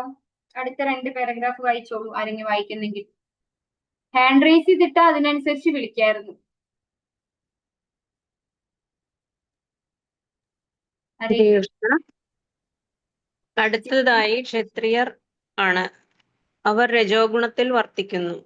അവരെ നരദേവങ്ങൾ എന്ന് വിളിക്കുന്നു. ബ്രാഹ്മണർക്ക് നടപ്പിലാക്കാൻ പറ്റാത്ത കാര്യങ്ങളെ ക്ഷത്രിയർ അസ്ത്രം ഉപയോഗിച്ച് നടപ്പിലാക്കുന്നു. ബാക്കിയുള്ള ജീവിവർഗങ്ങൾ അതിന് താഴെ വരുന്നു. ഹരേ കൃഷ്ണ മാതാജി, ഞാൻ സ്ലൈഡ് അല്ല വായിക്കാൻ പറഞ്ഞത്, ടെക്സ്റ്റ് ആണ് വായിക്കാൻ പറഞ്ഞത്. പട്ടികളെയും പൂച്ചകളെയും പോലെ പുസ്തകമില്ല മാതാജി. ഹരേ കൃഷ്ണ മാതാജി, ഞാൻ വായിച്ചോട്ടെ? രാധാ മാതാജി വായിച്ചോളൂ.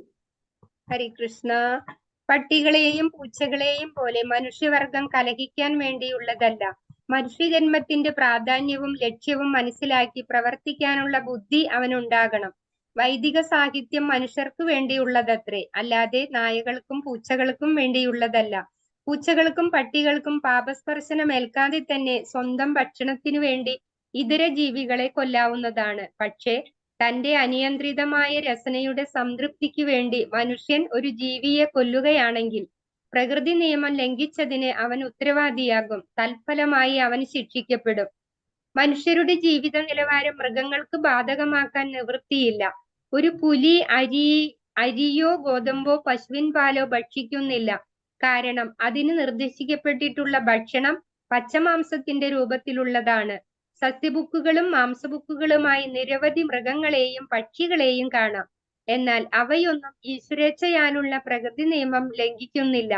മൃഗങ്ങൾ, പക്ഷികൾ, ഇഴജന്തുക്കൾ, അതിലും താഴെയുള്ള മറ്റു ജീവിവർഗങ്ങൾ എന്നിവ പ്രകൃതി നിയമങ്ങൾ കർശനമായി പാലിക്കുന്നു. അതിനാൽ അവയ്ക്ക് പാപത്തിന്റെ പ്രശ്നമേ ഉദിക്കുന്നില്ല. വൈദിക ശാസനങ്ങൾ അവയ്ക്ക് വേണ്ടി ഉദ്ദേശിച്ചുള്ളതല്ല. മനുഷ്യജന്മം മാത്രമാണ് ചുമതലാബോധത്തോടു കൂടിയത്. ഹരേ കൃഷ്ണ മാതാജി, ഇവിടം വരെയല്ലേ വായിക്കേണ്ടത്? അതെ, ഹരേ കൃഷ്ണ മാതാജി. ഇവിടെ എന്താ പറയുന്നത്, നമ്മൾ ഇക്കോ സിസ്റ്റം എന്ന് കേട്ടിട്ടുണ്ടാവും അല്ലെ, നമ്മൾ പഠിച്ചിട്ടുണ്ടാവും ഇക്കോ സിസ്റ്റം എന്ന് പറയുന്നത്. അപ്പൊ അതില് ഈ അനിമൽസിനൊക്കെ, അതുപോലെ പക്ഷികള്, അനിമൽസ്, ഇതിനൊക്കെ എന്താണ്, അതിന് തിന്നാൻ പറ്റുന്ന ഓരോ ജീവിവർഗങ്ങൾ ഉണ്ടാവും അല്ലെ. ഒന്ന് ഒന്നിനെ തിന്നു, ഒന്ന് മറ്റൊന്നിനെ തിന്നു. അതാണ് ഇക്കോ സിസ്റ്റം എന്ന് പറയുന്നത് തന്നെ. അപ്പൊ അതില് പാപമില്ല. കാരണം എന്തുകൊണ്ടാണ്? അവർക്ക് അവബോധമില്ല അല്ലെ. അവർക്ക് അർഹിക്കപ്പെട്ടത് മാത്രമാണ് അവര് തിന്നുന്നത്. അവര്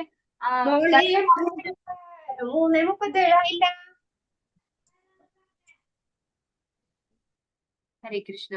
അപ്പൊ അവർക്ക് എന്താണോ ഭഗവാൻ കൊടുത്തിട്ടുള്ളത് അത് മാത്രമാണ് അവർ കഴിക്കുന്നത് എന്ന് മാത്രമല്ല, അവർ രുചിക്ക് വേണ്ടിയിട്ട്, അവർ വയറ് നിറഞ്ഞാൽ പിന്നെ അവര് അത് കുത്തി കഴിക്കൂല അല്ലെ. അപ്പൊ അവർക്ക് അതിലൊന്നും പാപമില്ല. അവർക്ക് വേണ്ടി ഭഗവാൻ അത് അലോ ചെയ്തിരിക്കുകയാണ്. കാരണം നമ്മളെ പോലെയുള്ള ആളുകള് അമിതമായിട്ട് നമ്മുടെ എന്താ പറയാ രുചി, ഇപ്പൊ മീൻ കഴിക്കാൻ ഒരുപാട് പേർക്ക് ഇഷ്ടമുണ്ടാവും അല്ലെ.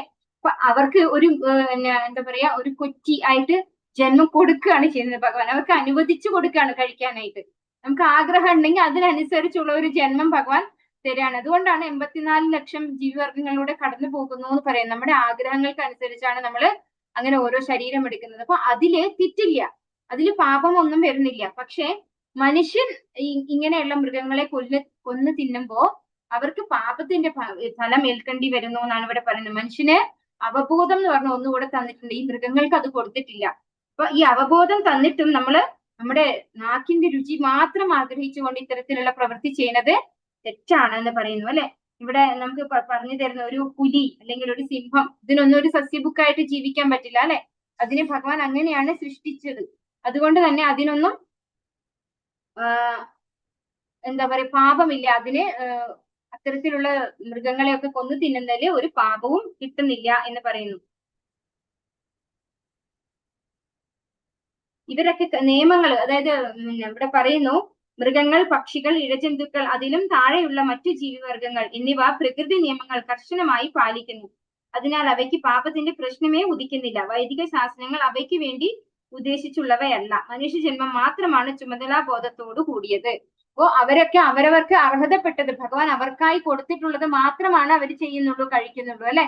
പക്ഷെ മനുഷ്യരാണ് തെറ്റിപ്പോണത്. കാരണം എന്തുകൊണ്ടാണ്? അവർക്ക് പ്രത്യേകിച്ചൊരു അവബോധം കൊടുത്തിട്ടുണ്ട്. ആ അവബോധം അവർ ശരിയായി ഉപയോഗിക്കാതെ അവർ ഇന്ദ്രിയ സംതൃപ്തിക്ക് വേണ്ടി ഉപയോഗിക്കുന്നു. തെറ്റായ വഴിക്ക് ഉപയോഗിക്കുന്നത് കൊണ്ടാണ് നമുക്ക് പാപം ഏൽക്കേണ്ടി വരുന്നത്. അടുത്ത പാരഗ്രാഫ് ശംന മാതാജി വായിച്ചോളൂ. ഹരേ കൃഷ്ണ. അടുത്ത 2 പാരഗ്രാഫ് മാതാജി വായിച്ചോളൂ. ആയതുകൊണ്ട് മാത്രം പ്രകൃതി നിയമങ്ങളെ ലംഘിക്കുന്നത് ഒഴിവാക്കാമെന്ന് കരുതുന്ന തെറ്റായ ധാരണയാണ്. സസ്യങ്ങൾക്കും ജീവനുണ്ട്. ഒരു ജീവി മറ്റൊരു ജീവിക്ക് ഭക്ഷണമായി തീരുക എന്നത് പ്രകൃതി നിയമമാണ്. മനുഷ്യൻ പരമപുരുഷോത്തമനായ ഭഗവാനെ മനസ്സിലാക്കണം. ഒരുവൻ താൻ പരിപൂർണ സസ്യബുക്കാണെന്ന് അഭിമാനിക്കരുത്. ഭഗവാനെ മനസ്സിലാക്കുവാൻ മതിയായ ബോധം മൃഗങ്ങളിൽ വികസിപ്പിച്ചിട്ടില്ല. എന്നാൽ മനുഷ്യൻ വൈദിക സാഹിത്യത്തിൽ നിന്ന് പാഠം ഉൾക്കൊള്ളുവാനും അതിൽ നിന്ന് പ്രകൃതി നിയമങ്ങൾ എങ്ങനെ പ്രവർത്തിക്കുന്നുവെന്ന് അറിയുവാനും ആ അറിവിൽ നിന്ന് ലാഭം സ്വായത്തമാക്കാനും വേണ്ട ബുദ്ധിശക്തി ഉള്ളവനാണ്. വൈദിക ശാസനങ്ങൾ നിരാകരിക്കുന്ന ഒരുവന്റെ ജീവിതം അപകട സാധ്യതയിലേക്ക് നീങ്ങുന്നു.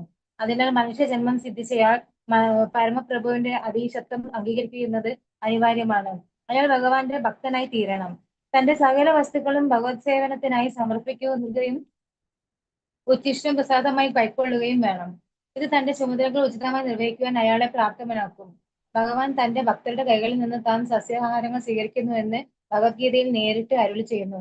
ഭഗവത്ഗീത 9-ാം അധ്യായം 26-ാം ശ്ലോകം. അതുകൊണ്ട് ഒരു മനുഷ്യൻ യഥാർത്ഥ സസ്യാഹാരിയായാൽ മാത്രം പോരാ, ഭഗവാന്റെ ഭക്തനാവുകയും തന്റെ എല്ലാ ഭക്ഷണവും ഭഗവാന് നിവേദിക്കുകയും വേണം. തുടർന്ന് ഭഗവത് പ്രസാദം എന്ന നിലയ്ക്കോ കരുണ എന്ന നിലയ്ക്കോ അത് കൈക്കൊള്ളണം. ഇങ്ങനെയുള്ള ബോധത്തോടെ പ്രവർത്തിക്കുന്ന ഭക്തന് മാത്രമേ ജീവിതത്തിൽ സ്വന്തം ചുമതല ഭംഗിയായി നിർവഹിക്കാൻ കഴിയൂ. ഭഗവാൻ അർപ്പിക്കാതെ ഭക്ഷിക്കുന്നവൻ പാപത്തെയാണ് ഭക്ഷിക്കുന്നത്. ഈ പാപത്തിന്റെ ഫലമായി പലതരം യാതനകൾക്കും അവൻ വിധേയനാകുന്നു. ഭഗവത്ഗീത 3-ാം അധ്യായം 13-ാം ശ്ലോകം. ഭഗവാന്റെ ഉടമസ്ഥാവകാശം അവഗണിക്കുന്നത് വഴി അറിഞ്ഞുകൊണ്ട് ചെയ്യുന്ന പ്രകൃതി നിയമ ലംഘനം തന്നെയാണ് പാപത്തിന്റെ മൂല കാരണം. പ്രകൃതിയെ അനുസരിക്കാതിരിക്കരുത്, അഥവാ ഭഗവാന്റെ വ്യവസ്ഥകൾ അനുസരിക്കാതിരിക്കരുത്. മനുഷ്യൻ നാശം വരുത്തുന്നു. മറിച്ച് ഗൗരവമുള്ള കർമ്മ നിയമങ്ങൾ അറിയുന്ന അനാവശ്യമായ ആസക്തിയോ വെറുപ്പോ പുലർത്താത്ത വ്യക്തി തീർച്ചയായും പരമപ്രഭുവാൽ അംഗീകരിക്കപ്പെടുന്നു. ഇപ്രകാരം അയാൾ ശാശ്വതപരമായ ഭഗവത് സന്നിധിയിലേക്ക് മടങ്ങിപ്പോകാൻ പ്രാപ്തനാകുന്നു. ഹരേ കൃഷ്ണ. ഹരേ കൃഷ്ണ. അപ്പൊ ഇവിടെ എന്താ പറയുന്നത്? സസ്യബുക്ക് ആയതുകൊണ്ട് മാത്രം പ്രകൃതി നിയമങ്ങളെ വഞ്ചിക്കുന്നത് ഒഴിവാക്കണമെന്ന് കരുതുന്നത് തെറ്റായ ധാരണയാണ്. സസ്യങ്ങൾക്കും ജീവനുണ്ട്. ഒരുവൻ താൻ പരിപൂർണ സസ്യബുക്കാണെന്ന് അഭിമാനിക്കരുത്. അപ്പോ നമ്മള് വെജിറ്റേറിയൻ ആണ് എന്ന് പറയും അല്ലെ, വളരെ പ്രൗഡായിട്ട് നമ്മൾ പറയാറുണ്ട്. ഞാനൊക്കെ പണ്ടേ പറയുമായിരുന്നു ഞാൻ വെജിറ്റേറിയൻ ആണെന്ന്. അപ്പൊ അത് അങ്ങനെ ഒരു അഭിമാനിക്കുന്നത് തെറ്റാണ് എന്നാണ് പറയുന്നത്. സസ്യബുക്കാണെന്ന് ആരും അഭിമാനിക്കരുത്. എന്തുകൊണ്ടാണ്? നമ്മള് സസ്യങ്ങൾക്കും ഉണ്ട് ജീവൻ അല്ലെ, അതിലും ഉണ്ട്. എല്ലാ ജീവനുള്ളതിലും ആരുണ്ട്? ഭഗവാനുണ്ട് പരമാത്മാവായിട്ട്. അപ്പൊ അതിനെയും നമ്മള് മുറിച്ച് നമ്മൾ കഴിക്കുമ്പോ നമ്മൾ എന്താ ചെയ്യുന്നത്? ഒരു ജീവനെ നശിപ്പിക്കുക തന്നെയാണ് ചെയ്യുന്നത് അല്ലെ. പക്ഷെ ഭഗവാൻ എന്ത് പറഞ്ഞിട്ടുണ്ട്? നമുക്ക് വേണ്ടിയിട്ട് തന്നിട്ടുള്ളതാണ് ഈ സസ്യങ്ങളൊക്കെ. നമുക്ക് ആഹരിക്കാവുന്നതാണ്. അതിനു വേണ്ടി തന്നെയാണ് ഭഗവാൻ തന്നത്. പക്ഷെ എങ്ങനെ കഴിക്കണം എന്ന് ഭഗവാൻ ഭഗവത്ഗീതയിൽ പറഞ്ഞിരിക്കുന്നു. എങ്ങനെയാണ്? പത്രം പുഷ്പം ഫലം തോയം യോ മേ ഭക്ത്യാ പ്രയച്ഛതി തദഹം ഭക്ത്യുപഹൃതം അശ്നാമി പ്രേതാത്മനഃ. അതുപോലെ ഭഗവാൻ ഭഗവത്ഗീത 3-ാമത്തെ അധ്യായത്തിൽ 9-ാമത്തെ ശ്ലോകത്തിൽ എന്താ പറഞ്ഞിരിക്കുന്നത്? യജ്ഞാർത്ഥ കർമ്മണോന്യത്ര ലോകോയം കർമ്മബന്ധനഃ തദർത്ഥം കർമ്മ കൗന്ദേയ മുക്തസംഗ സമാചര. ഇങ്ങനെ നമ്മള് പ്രവർത്തിക്കണം എന്നുള്ളത്. അതായത് നമ്മൾ കർമ്മം എങ്ങനെ ചെയ്യണം? ഭഗവാന് സമർപ്പിച്ചുകൊണ്ട് ചെയ്യണം അല്ലെ. എങ്ങനെയാണ് സമർപ്പിക്കേണ്ടത്? അത് ഭക്ഷണ സാധനങ്ങൾ ഭഗവാന് പത്രം പുഷ്പം ഫലം തോയം യോമേ ഭക്തിയാ പ്രയച്ഛതി അല്ലെ. ഭഗവാന് സ്നേഹത്തോടെയും ഭക്തിയോടും കൂടി ഭഗവാന് നമ്മള് സമർപ്പിച്ച് നമ്മൾ പ്രസാദമായിട്ട് സ്വീകരിക്കണം. ഇനി പ്രസാദമായിട്ടല്ല നമ്മൾ ഇത് സ്വീകരിക്കുന്നതെങ്കിൽ എന്താ നമുക്ക് സംഭവിക്കുക? അതും ഭഗവാൻ 3-ാമത്തെ അധ്യായത്തിൽ 13-ാമത്തെ ശ്ലോകത്തിൽ പറയുന്നു. യജ്ഞശിഷ്ടാശിനസ്കന്ധോ മുച്യന്തി സർവകിൽബിഷൈഹി ഉജ്യതേ തേ ത്വഖം പാപ യേ പചന്ത്യാത്മകാരണാത്. അതായത് ഭഗവാന് സമർപ്പിച്ച പ്രസാദം, അതായത് ഭഗവാന്റെ പ്രസാദം കഴിച്ചത് കൊണ്ട് തന്നെ സാധുക്കളായിട്ടുള്ളവർ, ഭക്തന്മാരായിട്ടുള്ളവര്, ഭഗവാന്റെ ഭക്തന്മാര് എന്താണ് എല്ലാ പാപങ്ങളിൽ നിന്നും മുക്തരാകുന്നു. അതായത് യജ്ഞശിഷ്ടാസിന സന്തോ. അവിടെ യജ്ഞശിഷ്ടം എന്ന് പറഞ്ഞു കഴിഞ്ഞാൽ പ്രസാദം, സന്തോ എന്ന് പറഞ്ഞു കഴിഞ്ഞാല് ഭഗവാന്റെ ഭക്തന്മാർ. യജ്ഞശിഷ്ടാസിന സന്തോ മുച്യതേ സർവകിൽബിഷൈഹി. എല്ലാ പാപങ്ങളിൽ നിന്നും മുക്തരാകുന്നു. എങ്ങനെയാണ് മുക്തരാകുന്നത്? ഭഗവാന്റെ യജ്ഞശിഷ്ടം പ്രസാദം ഭുജിച്ചത് കൊണ്ട്. പിന്നെ അടുത്ത ലൈനിൽ എന്താ പറയുന്നത്? ഭുജ്യതേ തീത്വകം പാപ. നമ്മള് പാപത്തെ ഭുജിക്കുന്നു. എങ്ങനെയാണെങ്കില് ഏ പചന്തി ആത്മകാരണ. നമുക്ക് വേണ്ടി കഴിക്കാൻ വേണ്ടി നമ്മൾ ഉണ്ടാക്കിയിട്ട് നമ്മൾ കഴിക്കുമ്പോൾ നമ്മൾ പാപത്തെയാണ് ഭുജിക്കുന്നത് എന്ന് ഭഗവാൻ ഭഗവത്ഗീതയിൽ പറഞ്ഞു തന്നിട്ടുണ്ട്. അപ്പോ ഇവിടെ പറയാണ് നമുക്ക് സസ്യബുക്ക് ആയതുകൊണ്ട് കാര്യമില്ല. നമ്മൾ എന്ത് ചെയ്യണത്? ഭഗവാന്റെ സൃഷ്ടിയാണ് അല്ലെ. എല്ലാ വിത്തും ഇവിടുന്ന് വരുന്നത് ഭഗവാനിൽ നിന്നാണ് വരുന്നത്. അപ്പൊ അങ്ങനെയുള്ള ഭഗവാന്റെ സൃഷ്ടിയായിട്ടുള്ള ആ ഒരു സസ്യം അത് നമുക്ക് കഴിക്കാതെ ആഹരിക്കാതെ നമുക്ക് ജീവിക്കാൻ പറ്റില്ല അല്ലെ. അത് ഭഗവാന് നിവേദിച്ച് ഭഗവാന്റെ പ്രസാദമായിട്ട് കഴിക്കുമ്പോൾ ആ പാപം നമുക്ക് ഏൽക്കില്ല. അതാണ് ഇവിടെ പറയുന്നത്. ഇപ്പൊ സസ്യബുക്ക് ആയതുകൊണ്ട് നമ്മള് ശരിയായ പ്രവൃത്തിയല്ല, അവരെ നമ്മൾ കൊന്നിട്ടാണ് നമ്മൾ കഴിക്കുന്നത്. അതുകൊണ്ട് തന്നെ അത് ഭഗവാന് നിവേദിക്കാൻ പറ്റുന്നതാണെന്ന് ഭഗവാൻ തന്നെ പറഞ്ഞിരിക്കുന്നു. അത് ഭഗവാൻ നിവേദിച്ച് നമ്മൾ കഴിക്കുമ്പോൾ ആ പാപം നമ്മളെ ഏൽക്കില്ല. ഭഗവാനെ മനസ്സിലാക്കുവാൻ മതിയായ ബോധം മൃഗങ്ങളിൽ വികസിപ്പിച്ചിട്ടില്ല. എന്നാൽ മനുഷ്യന് വൈദിക സാഹിത്യത്തിൽ നിന്ന് പാഠം ഉൾക്കൊള്ളാൻ എങ്ങനെ പ്രവർത്തിക്കുന്നു എന്നറിയാനും അറിവിൽ നിന്ന് ലാഭം സ്വായത്തമാക്കാനും വേണ്ട ബുദ്ധിശക്തിയുണ്ട്. ഭഗവാൻ മൃഗങ്ങൾക്കൊന്നും ബുദ്ധി എന്ന് പറയുന്ന സാധനം കൊടുത്തിട്ടില്ല അല്ലെ, പക്ഷെ നമുക്കൊക്കെ വിശേഷ ബുദ്ധി എന്ന് പറയുന്നത് തന്നിട്ടുണ്ട്. അതുകൊണ്ട് തന്നെ ഭഗവാനെ മനസ്സിലാക്കാനും ശാസ്ത്രങ്ങൾ നമ്മൾ എന്താ ചെയ്യുന്നത് ശരിക്കും പറഞ്ഞു കഴിഞ്ഞാല് ഭഗവത്ഗീത ഒക്കെ നമുക്ക് പഠിച്ചാൽ മനസ്സിലാകാത്തതല്ല അല്ലെ, പക്ഷെ നമ്മള് എന്ത് ചെയ്യില്ല, നമുക്ക് സമയമില്ല എന്ന് പറഞ്ഞ് നമ്മൾ അതിനെ റിജക്ട് ചെയ്യും അല്ലെ. എന്നിട്ട് നമുക്ക് തോന്നിയ പോലെ ജീവിക്കും. എങ്ങനെ ജീവിക്കണം എന്ന് ഭഗവാൻ കൃത്യമായിട്ട് ഭഗവത്ഗീതയിൽ പറഞ്ഞു തന്നിട്ടുണ്ടെങ്കിലും അതിന് സമയം കണ്ടെത്താതെ നമ്മൾ വേറെ പല കാര്യങ്ങളും നമ്മൾ ചെയ്യുന്നുണ്ട്. പക്ഷെ ഭഗവത്ഗീത പഠിക്കാൻ നമുക്ക് ഇഷ്ടമല്ല. അങ്ങനെ നമ്മള് ഭഗവാൻ തന്നിട്ടുള്ള ബുദ്ധി പോലും ഉപയോഗിക്കാതെയാണ് നമ്മളിവിടെ ജീവിക്കുന്നത്. അതിനാൽ മനുഷ്യജന്മം സിദ്ധിച്ചാൽ പരമപ്രഭുവിന്റെ അതീശത്വം അംഗീകരിക്കുക എന്നത് അനിവാര്യമാണ്. അയാൾ ഭഗവാന്റെ ഭക്തനായി തീരണം. അപ്പൊ അങ്ങനെയാണെങ്കിൽ മാത്രമേ നമുക്ക് യഥാർത്ഥത്തിലുള്ള ഒരു ജീവിതം ജീവിക്കാൻ സാധിക്കുള്ളൂ. തന്റെ സകല വസ്തുക്കളും ഭഗവത് സേവനത്തിനായി സമർപ്പിക്കുകയും ഉച്ഛിഷ്ടം പ്രസാദമായി കൈക്കൊള്ളുകയും വേണം. അപ്പൊ നമുക്ക് എന്തുണ്ടോ അതൊക്കെ ഭഗവാന് സമർപ്പിച്ചുകൊണ്ട് വേണം നമ്മൾ മുന്നോട്ട് പോകാനായിട്ട്. തന്റെ ഭക്തരുടെ കൈകളിൽ നിന്ന് താൻ സസ്യാഹാരങ്ങൾ സ്വീകരിക്കുന്നു എന്ന് ഭഗവത്ഗീതയിൽ ഭഗവാൻ അരുൾ ചെയ്യുന്നു. പത്രം പുഷ്പം ഫലം തോയം യോമ്യ ഭക്തിയാ പ്രയച്ഛതി തദഹം ഭക്തിബഹൃതം അശ്നാമി പ്രയതാത്മനഃ. തന്റെ എല്ലാ ഭക്ഷണവും ഭഗവാന് നിവേദിക്കുകയും വേണം. തുടർന്ന് ഭഗവത് പ്രസാദം എന്ന നിലയ്ക്കോ കരുണ എന്ന നിലയ്ക്കോ അത് കൈക്കൊള്ളണം. അപ്പൊ ഭഗവാന്റെ ഒരു കാരുണ്യമാണല്ലേ ഭഗവാന്റെ പ്രസാദം. ആ രീതിയിൽ നമ്മൾ എടുത്തു കഴിഞ്ഞാൽ എന്താണ് നമുക്ക് സംഭവിക്കുക?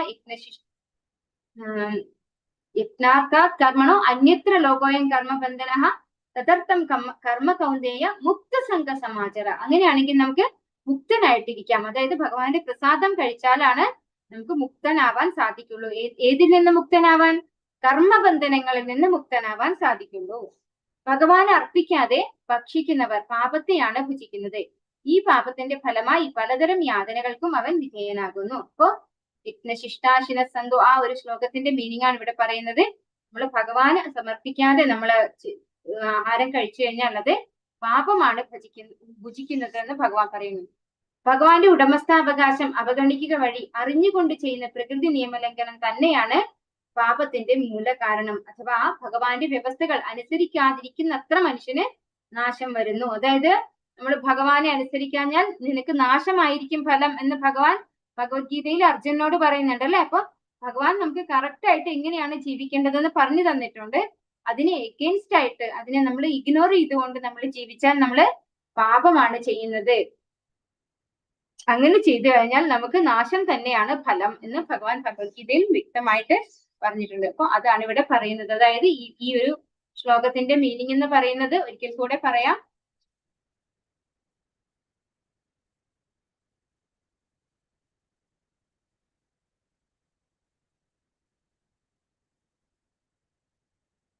പ്രപഞ്ചത്തിലുള്ള സർവ്വചരാചരങ്ങളും ഈശ്വരന്റെ ഉടമസ്ഥതയിലുള്ളതും ഈശ്വരനാൽ നിയന്ത്രിക്കപ്പെടുന്നതുമാണ്. അതുകൊണ്ട് ഒരുവൻ തനിക്കായി നീക്കിവെക്കപ്പെട്ടവ അർഹമായ വസ്തുവകകൾ മാത്രം സ്വീകരിക്കുക, മറ്റുള്ളവരുടെ ധനം ആശിക്കരുത്. ഇതാണ് ഈ ശ്ലോകത്തിന്റെ മീനിങ്. ഈ ശ്ലോകം പറ്റുമെങ്കിൽ എല്ലാവരും പഠിക്കണം.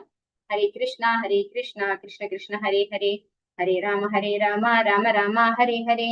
വാഞ്ചാകൽപതരുഭ്യശ്ച കൃപാ സിന്ധുഭ്യേവ ച പതിതാനാം പാവനേഭ്യോ वैष्णवेभ्यो नमो नमः।